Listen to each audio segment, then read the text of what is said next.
यूँ तो बताओ, विधि की अवधारणा ऐसी बोल दूं?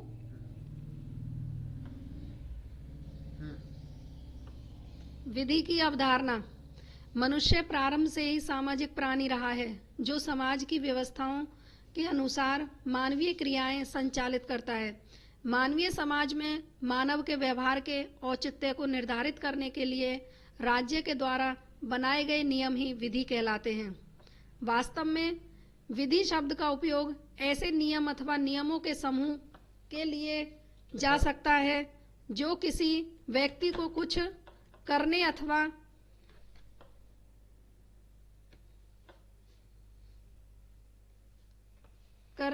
ना करने का आदेश देते हैं, जिनकी अवहेलना दोषी मनुष्य को दंड का भागीदार बनाती है।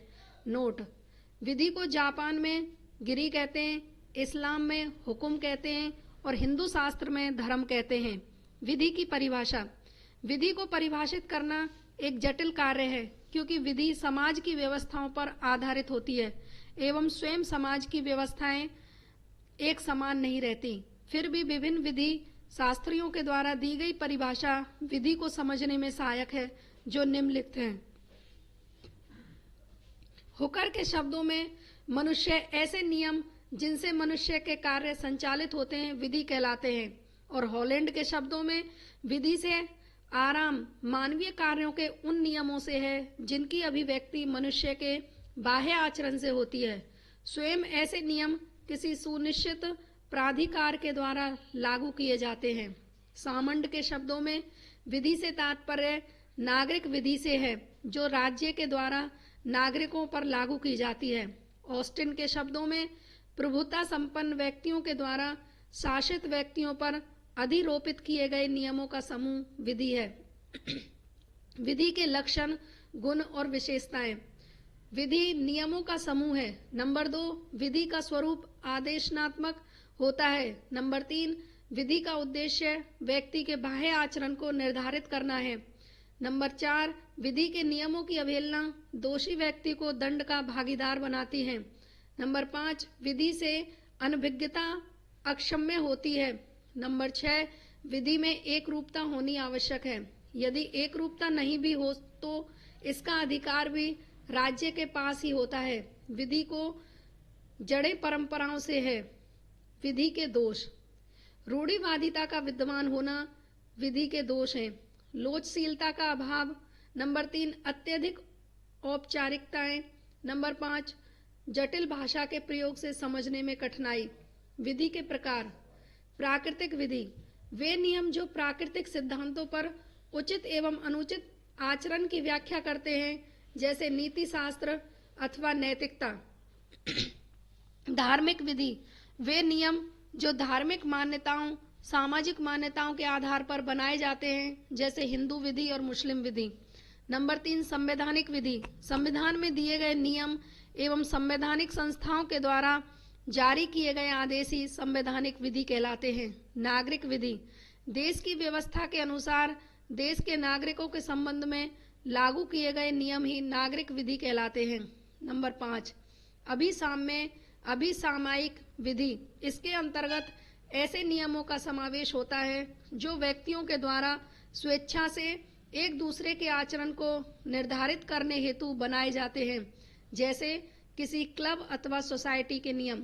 नंबर 6, अंतर्राष्ट्रीय विधि: जब विभिन्न देशों के प्रतिनिधि परस्पर संबंधों को स्थापित करने हेतु सहमति से नियम बनाते हैं तो इन्हें अंतर्राष्ट्रीय विधि कहते हैं।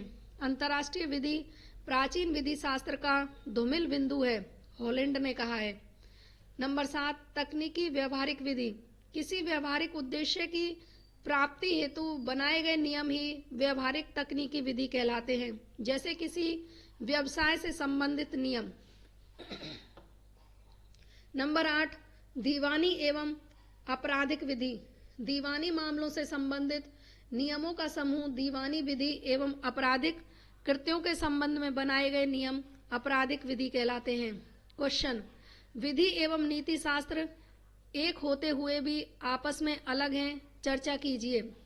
विधि व नीति शास्त्र दोनों की जड़ें पारस्परिक हैं, वे दोनों ही मानवीय आचरण व व्यवहार से संबंधित हैं, परंतु नीति शास्त्र में आंतरिक आचरण से संबंधित वे विधि बाह्य आचरण से संबंधित, नीति शास्त्र नैतिकता से संबंधित होती है, वे विधि आदेशात्मक होती है। विधि में दंड का प्रावधान होता है, बल्कि नीति शास्त्र में दंड का प्रावधान नहीं होता है। अतः विधि और नीति शास्त्र एक होते हुए भी आपस में अलग है। अब है कब्जा, आधिपत्य एवं स्वामित्व। कब्जा या आधिपत्य सर्वविदित है कि भौतिक वस्तुओं के उपयोग एवं उपभोग के बिना मानव जीवन संभव नहीं है। जीवित रहने के लिए मनुष्य भोजन, कपड़ा, मकान इत्यादि पर निर्भर रहता है। वहीं व्यस्त रहने के लिए भी उसे भौतिक वस्तुओं की आवश्यकता होती है। इसी संदर्भ में व्यक्ति का वस्तु पर भौतिक नियंत्रण ही उसका कब्जा सिद्ध करता है। जैसे विभिन्न विधि शास्त्रियों ने निम्नलिखित प्रकार से परिभाषित किया है। ये 2016 में आया है। सामंड ने कहा है कि वस्तु एवं व्यक्ति के मध्य जो निरंतर संबंध रहता है कब्जा कहलाता है।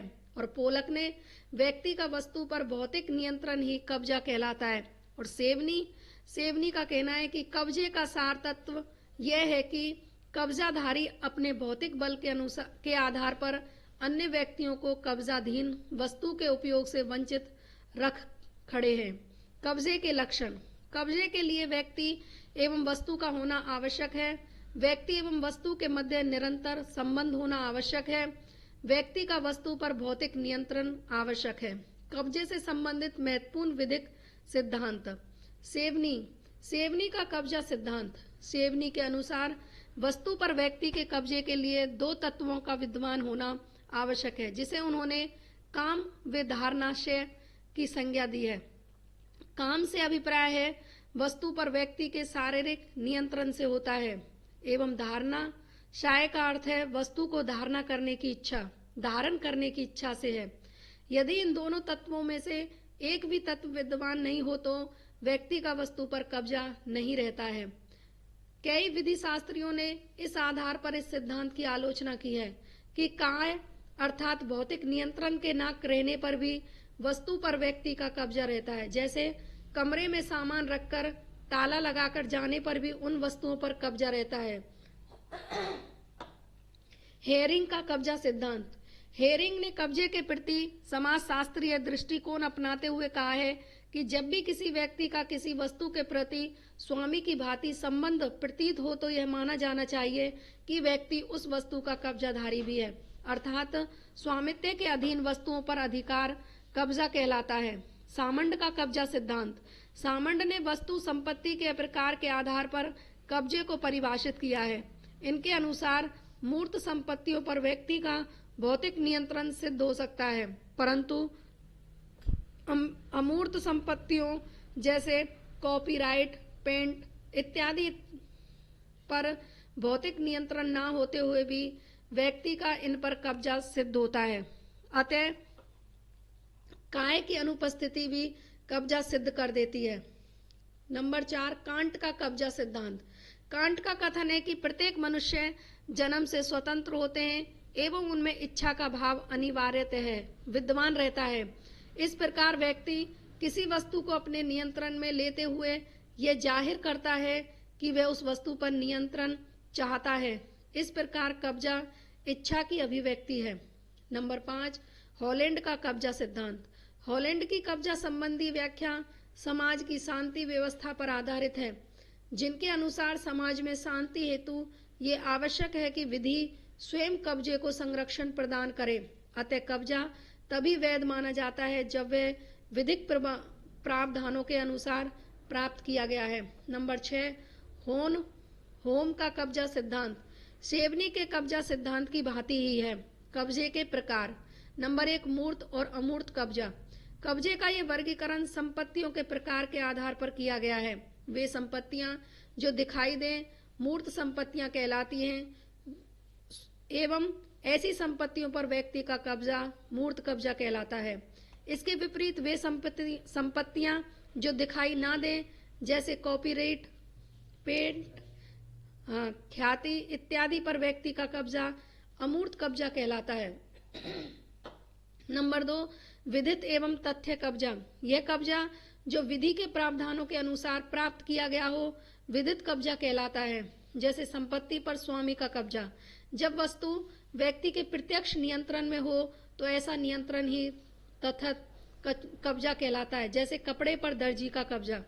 नंबर 3, तात्कालिक एवं मध्यवर्ती कब्जा। जब वस्तु एवं व्यक्ति के मध्य प्रत्यक्ष संबंध विद्यमान हो तो ऐसा कब्जा तात्कालिक कब्जा कहलाता है। स्वयं एवं जब कोई व्यक्ति किसी अन्य के माध्यम से किसी वस्तु पर कब्जा प्राप्त करे तो इसे मध्यवर्ती कब्जा कहते हैं। जैसे स्वयं जाकर पुस्तक खरीदने पर पुस्तक पर तात्कालिक कब्जा होता है एवं किसी अन्य के माध्यम से पुस्तक मंगवाने पर मध्यवर्ती कब्जा कहलाता है। नंबर 4, आभासी कब्जा। जब व्यक्ति किसी वस्तु पर स्वामी ना होते हुए भी उस वस्तु से प्राप्त लाभों का हकदार होता है तो ऐसे लाभों पर उसका नियंत्रण ही आभासी कब्जा कहलाता है। जैसे किसी अन्य के खेत में से होकर स्वयं के खेत में जाने का अधिकार। नंबर 5, प्रतिकूल कब्जा। जब कोई व्यक्ति किसी अन्य व्यक्ति की ओर से संपत्ति पर कब्जा रखता है तथा बाद में स्वयं को उस संपत्ति का वास्तविक कब्जाधारी बताते हुए आधिपत्य रखता हो तो इस प्रकार हथियाया कब्जा ही प्रतिकूल कब्जा कहलाता है। भारतीय विधि में कब्जे की स्थिति। नंबर 1, परिसीमा अधिनियम 1963 के अनुसार, इस अधिनियम के प्रावधानों के अनुसार यदि कोई व्यक्ति किसी संपत्ति का स्वामी ना होते हुए भी उस संपत्ति पर लगातार वर्षों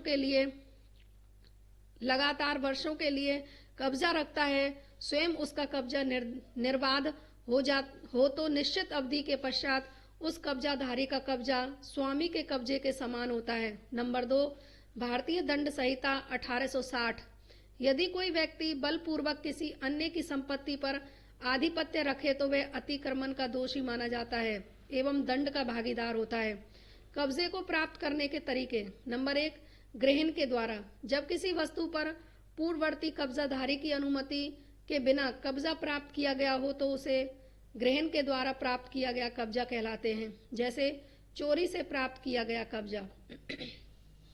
सुपुर्दगी परिधान के द्वारा। जब किसी संपत्ति पर पूर्ववर्ती कब्जाधारी की अनुमति से कब्जा प्राप्त किया जाए तो उसे सुपुर्दगरी से प्राप्त कब्जा कहते हैं। नंबर 3, विधिक नियमों के अधीन। जब किसी संपत्ति पर किसी व्यक्ति का कब्जा विधि के प्रावधानों से प्राप्त हो तो उसे विधि द्वारा कब्जे का अर्जन कहते हैं। जैसे उत्तराधिकार में प्राप्त संपत्ति पर कब्जा। अब है स्वामित्व। कब्जे की भांति ही स्वामित्व की अवधारणा भी विधि शास्त्र में एक जटिल किंतु महत्वपूर्ण अवधारणा है। सामंड के अनुसार किसी वस्तु पर व्यक्ति का स्वामित्व व्यक्ति एवं वस्तु के मध्य परस्पर संबंध का प्रतीक होता है। ऑस्टिन के अनुसार स्वामित्व किसी संपत्ति पर व्यक्ति का एक ऐसा अधिकार है जो उपयोग की दृष्टि से अनिश्चित, व्यसन की दृष्टि से अबाधित एवं अवधि की दृष्टि से असीमित होता है। हॉलैंड के अनुसार किसी वस्तु पर व्यक्ति का पूर्ण नियंत्रण ही उस वस्तु पर व्यक्ति का स्वामित्व कहलाता है। सारांशतः कहा जा सकता है कि विभिन्न अधिकारों का समूह ही स्वामित्व कहलाता है। क्योंकि अधिकार शक्ति के पर्याय माने गए हैं, अतः स्वामित्व भी शक्ति का प्रतीक है। यदि किसी व्यक्ति को किसी संपत्ति पर निम्नलिखित अधिकार प्राप्त हो तो अधिकारों का समूह ही स्वामित्व कहलाता है। हस्तांतरण करने का अधिकार, उपयोग करने का अधिकार, कब्जे का अधिकार और नष्ट करने का अधिकार। स्वामित्व को प्राप्त करने के तरीके। नंबर 1, मनुस्मृति के अनुसार ग्रहण के द्वारा, विजय के द्वारा, दान के द्वारा, बंटवारे के द्वारा, लाभों के द्वारा और विक्रय के द्वारा। नंबर 2, भारतीय विधि के अनुसार। वर्तमान भारतीय विधि के अनुसार स्वामित्व को प्राप्त करने का हर वो तरीका वैध है जिसे विधि ने मान्यता दी है, जिसमें प्रतिफल रहित दान एवं प्रतिफल सहित विक्रय एवं स्वतंत्र सहमति से किया गया हस्तांतरण शामिल है। नोट: जब कोई सहमति निम्न में से किसी तत्व से प्रभावित ना हो तो इसे स्वतंत्र सहमति कहते हैं। भूल, मिथ्या वर्णन, कपट, धमकी या उत्पीड़न या अनुचित प्रभाव। अब है क्वेश्चन। कब्जा स्वामित्व का प्रथम दृष्टया प्रमाण है परंतु एकाट्य प्रमाण नहीं है, समझाइए। कब्जा व स्वामित्व में अंतर बताइए। नंबर 1, व्यक्ति का वस्तु पर भौतिक नियंत्रण कब्जा कहलाता है जबकि स्वामित्व व्यक्ति का वस्तु पर वास्तविक नियंत्रण दर्शाता है। कब्जा स्वामित्व का आभास होता है, परंतु स्वामित्व सदैव वास्तविक रहता है। कब्जे का हस्तांतरण स्वामित्व के हस्तांतरण की तुलना में सरल होता है। कब्जे के अधिकार में स्वामित्व का अधिकार हो सकता है, परंतु स्वामित्व में कब्जे का अधिकार होता है। क्वेश्चन, स्वामित्व के संबंध में महात्मा गांधी के विचारों को स्पष्ट कीजिए। स्वामित्व के संबंध में महात्मा गांधी ने न्यासधारिता की अवधारणा का प्रतिपादन किया है, जिसके अनुसार हृदय परिवर्तन की विधि के माध्यम से स्वामित्वधारी व्यक्तियों को बोध करवाया जाता है कि संपत्ति और संसाधनों के वे केवल न्यासी हैं। समय आने पर उसे संपत्ति को समाज अथवा प्रकृति को ही लौटाना है, क्योंकि यह समाज और प्रकृति से ही अर्जित है। गांधी की अवधारणा शक्ति के विकेंद्रीकरण से संबंधित तथा पूंजीवाद व समाजवाद के मध्य की व्यवस्था है। अधिकार, कर्तव्य एवं दायित्व। अधिकार, विधि शास्त्रियों ने अधिकार को शक्ति का सामर्थ्य का प्रतीक माना है, जिनके अनुसार अधिकार वह भावना है जिसमें एक व्यक्ति उच्चस्थ स्थिति में होते हुए भी अपने अधीनस्थ को उसके कर्तव्य पालन के लिए बाध्य कर सकता है। ऑस्टिन के अनुसार किसी अन्य को उनके कर्तव्य पालन हेतु बाध्य करने की शक्ति अधिकार होती है। सामंड के अनुसार विधि द्वारा कुछ करने हेतु बाध्य करने की शक्ति अधिकार है। हॉलैंड के अनुसार राज्य की अनुमति एवं सहयोग के द्वारा दूसरे के कार्यों को नियंत्रित करने की क्षमता ही अधिकार कहलाती है। अधिकारों के लक्षण।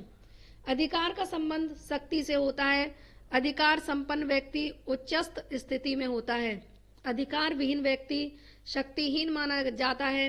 प्रत्येक अधिकार के साथ एक सहवर्ती कर्तव्य भी होता है। जहां अधिकार होते हैं वहां उपचार भी होता है। अब है अधिकार, कर्तव्य एवं दायित्व। अधिकार, विधि शास्त्रियों ने अधिकार को शक्ति एवं सामर्थ्य का प्रतीक माना है, जिनके अनुसार अधिकार वह भावना है जिसमें एक व्यक्ति उच्चस्थ स्थिति में होते हुए भी अपने अधीनस्थ को उसके कर्तव्य पालन के लिए बाध्य कर सकता है। ऑस्टिन के अनुसार किसी अन्य को उसके कर्तव्य पालन हेतु बाध्य करने की शक्ति अधिकार होती है। सामंड के अनुसार विधि द्वारा कुछ करने हेतु बाध्य करने की शक्ति ही अधिकार है। और हॉलैंड के अनुसार राज्य की अनुमति एवं सहयोग के द्वारा दूसरों के कार्यों को नियंत्रित करने की क्षमता ही अधिकार कहलाती है। अधिकारों के लक्षण। अधिकार का संबंध शक्ति से होता है। अधिकार संपन्न व्यक्ति उच्चस्थ स्थिति में होता है। अधिकार विहीन व्यक्ति शक्तिहीन माना जाता है। और प्रत्येक अधिकार के साथ एक सहवर्ती कर्तव्य भी होता है। जहां अधिकार होते हैं वहां उपचार भी होता है। अब है विधिक अधिकारों के प्रकार। नंबर 1, लोकलक्षी एवं व्यक्तिलक्षी अधिकार।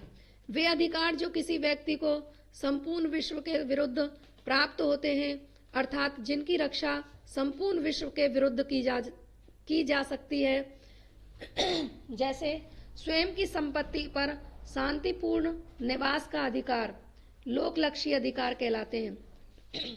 वे अधिकार जो किसी एक व्यक्ति को किसी अन्य विशिष्ट व्यक्ति के विरुद्ध ही प्राप्त होते हैं, जैसे गुजारे भत्ते का अधिकार, तलाक प्राप्त करने का अधिकार इत्यादि। नंबर 2, पूर्ण एवं सामयोगिक अधिकार।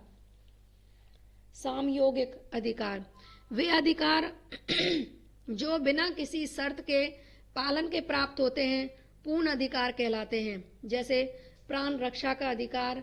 वे अधिकार जो किसी की घटना के घटित होने अथवा ना होने पर प्राप्त होते हैं, सामयोगिक अधिकार कहलाते हैं। जैसे बीमा में प्राप्त अधिकार। नंबर 3, सकारात्मक एवं नकारात्मक अधिकार। अधिकारों का वह वर्गीकरण कार्य की प्रकृति के आधार पर किया गया है। किसी सकारात्मक कुछ करना, कार्य को पूरा करवाने की मांग करने का अधिकार सकारात्मक अधिकार कहलाता है। वहीं नकारात्मक प्रकृति के कार्यों को करने से रुकवाने का अधिकार नकारात्मक अधिकार कहलाता है। जैसे निषेधाज्ञा का अधिकार। अपूर्ण अधिकार। कुछ विधिक अधिकार ऐसे होते हैं जिन्हें विधि मानती तो है, परंतु जिनके उल्लंघन की दशा में विधि कोई उपचार प्रदान नहीं करती। जैसे ऐसे अधिकारों को अपूर्ण अधिकार कहते हैं। जैसे शव का सम्मान पूर्वक अंतिम संस्कार करना जीवित मनुष्य का कर्तव्य है।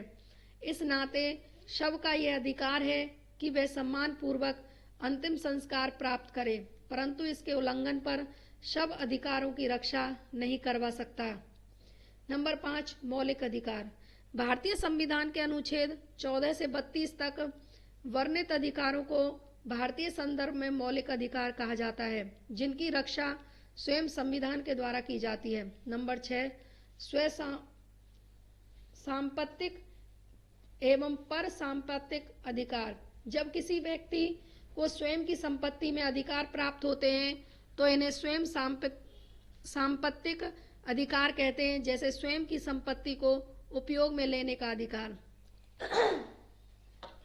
वे अधिकार जो किसी व्यक्ति को किसी अन्य के स्वामित्व की संपत्ति पर प्राप्त होते हैं पर सांपत्तिक अधिकार कहलाते हैं, जैसे ऋण प्रदाता द्वारा ऋण की संपत्ति को बिकवाने का अधिकार। नंबर 7, लोक अधिकार एवं निजी अधिकार।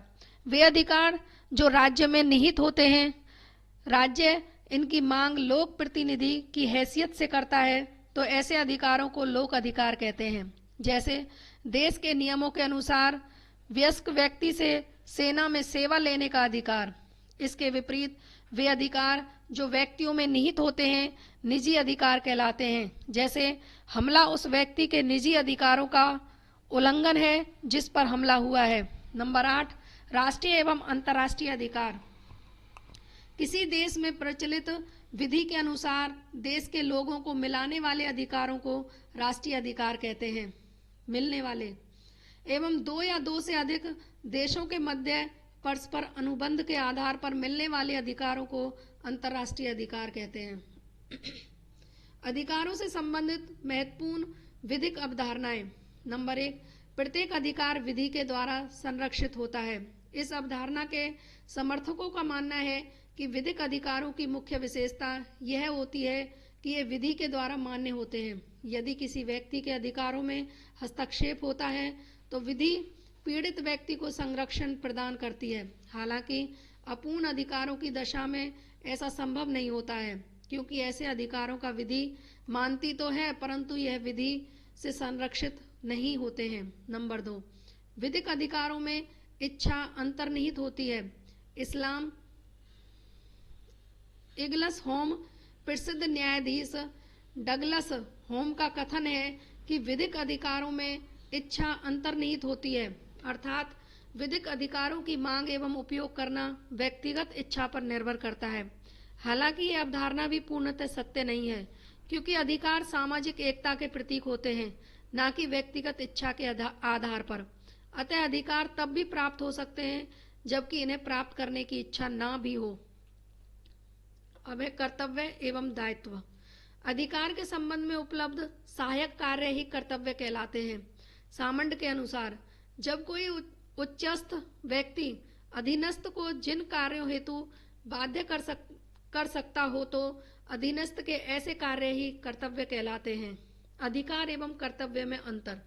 नंबर 1, अधिकार उच्चस्थ भावना के प्रतीक होते हैं, वहीं कर्तव्य अधिकारों का अधीनस्थ भाव है।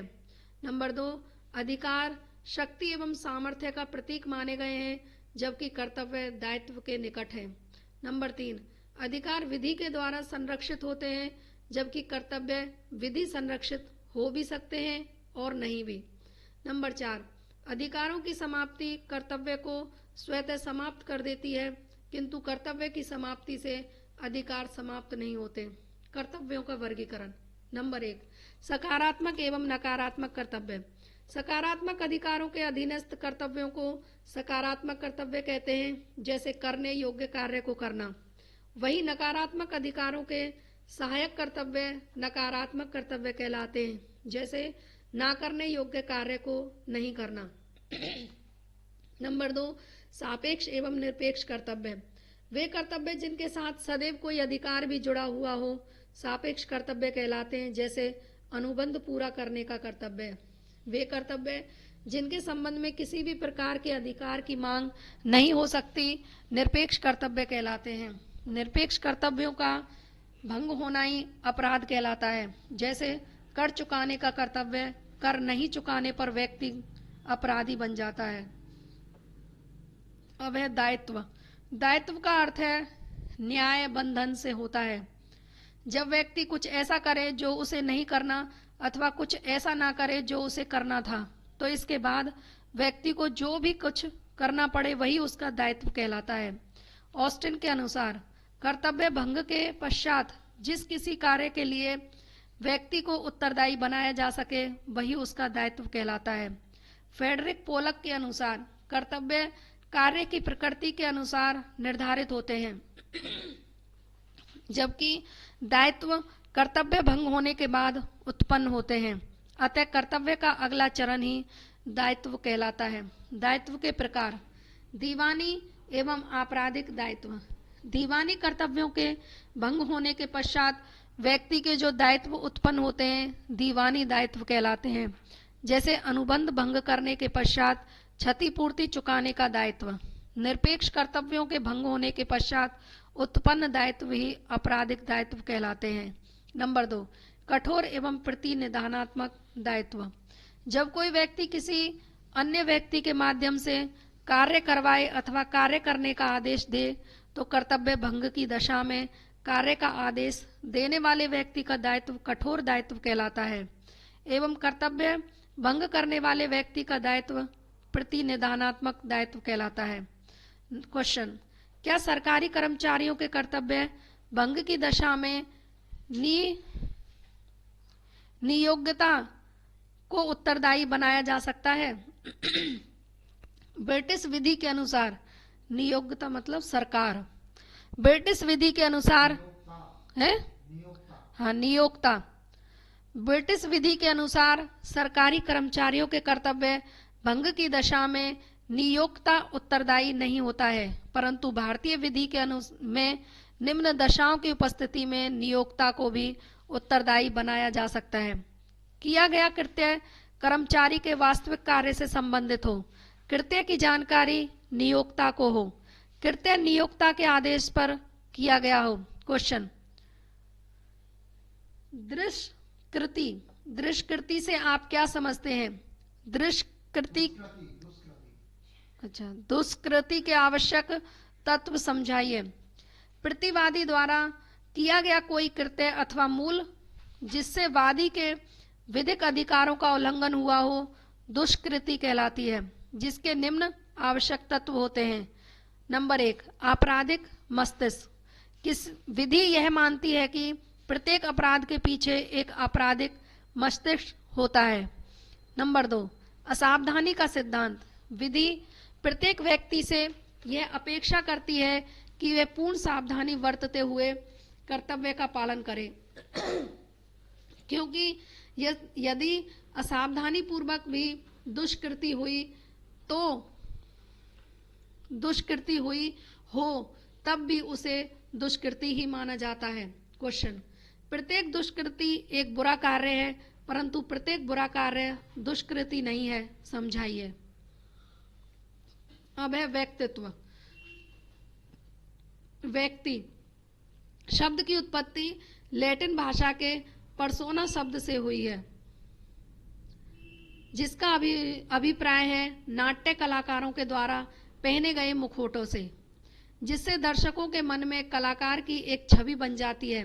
विधिक शब्दों में व्यक्ति वह संकल्पना होती है जिसे विधि अधिकार एवं कर्तव्य प्रदान करती है। सामंड के शब्दों में वह जिसे विधि के अंतर्गत अधिकार एवं कर्तव्य प्राप्त होते हैं व्यक्ति कहलाता है। ऑस्टिन के अनुसार विधिक अधिकारों एवं कर्तव्यों से विधि की नजर में बनने वाली पहचान व्यक्ति होती है एवं पहचान प्राप्त अस्तित्व व्यक्तित्व कहलाता है। विधिक व्यक्ति के प्रकार। नंबर 1, प्राकृतिक व्यक्ति। प्रत्येक जीवित मनुष्य जो विधि से निश्चित अधिकारों एवं कर्तव्यों को प्राप्त करता है प्राकृतिक व्यक्ति कहलाता है। प्राचीन विधि शास्त्री व्यक्ति की संकल्पना में केवल जीवित मनुष्य को ही शामिल करते हैं, क्योंकि जीवित मनुष्य के ही अधिकार एवं कर्तव्य निश्चित किए जा सकते हैं।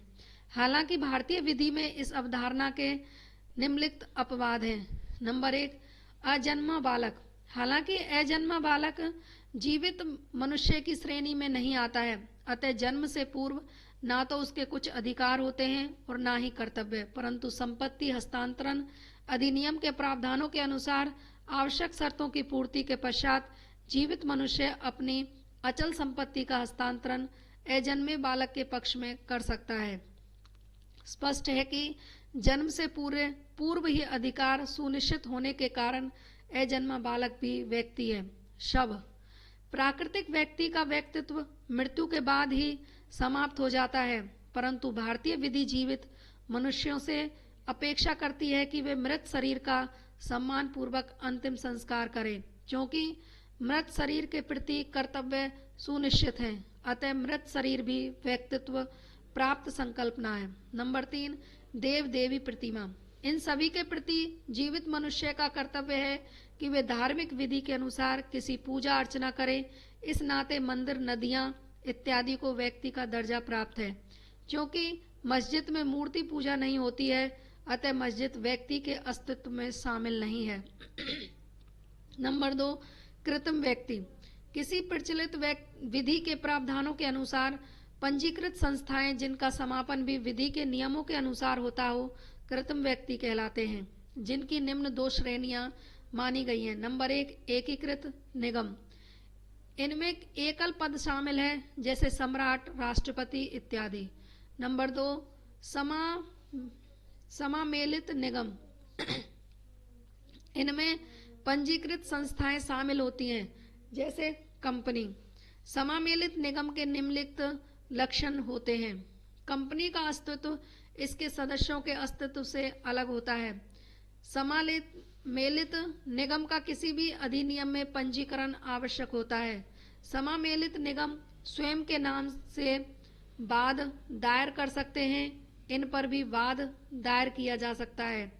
समामेलित निगम संपत्ति प्राप्त भी कर सकते हैं एवं हस्तांतरण भी कर सकते हैं।